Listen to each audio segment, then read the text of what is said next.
Philip Hammond's address to the House of Commons was less a budget speech than a PR exercise to try to improve the Tories' image without spending too much.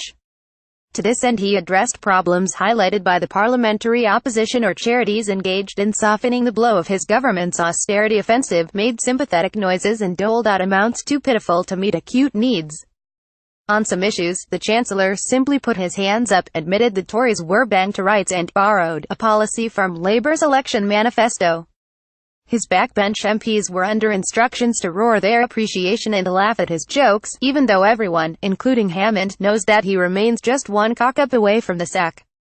They cheered each inadequate proposal as though it were brimming with substance and heckled Jeremy Corbyn's response to prevent it being heard.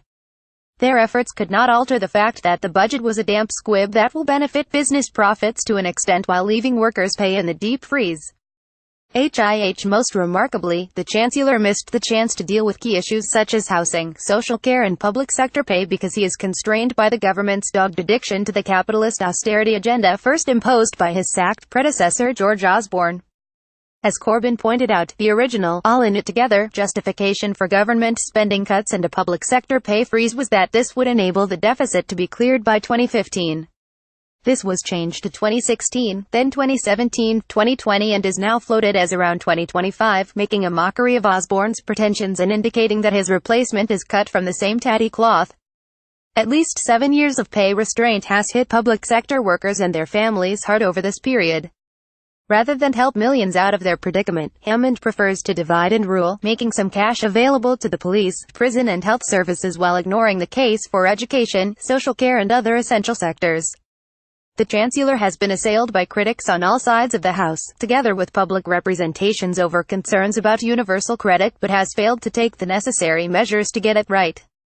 He refuses to pause the rollout of this flawed scheme, preferring to merely cut the waiting period from 6 weeks to 5 to pay benefit from day one rather than make claimants suffer a qualification week and to extend advance payments. Claimants will welcome these changes long demanded by campaigners on the basis that every little helps, but they are pretty small beer.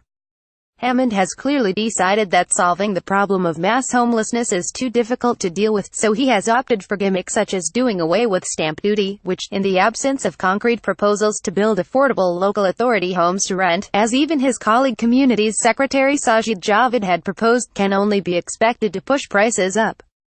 For all the forecasts and inspired leaks that the Chancellor was about to put forward a revolutionary, transformative budget, we are faced with same old, same old.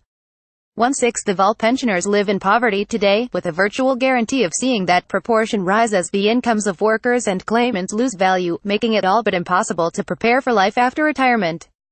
This government is beyond redemption. It should go, and go now. Related tags.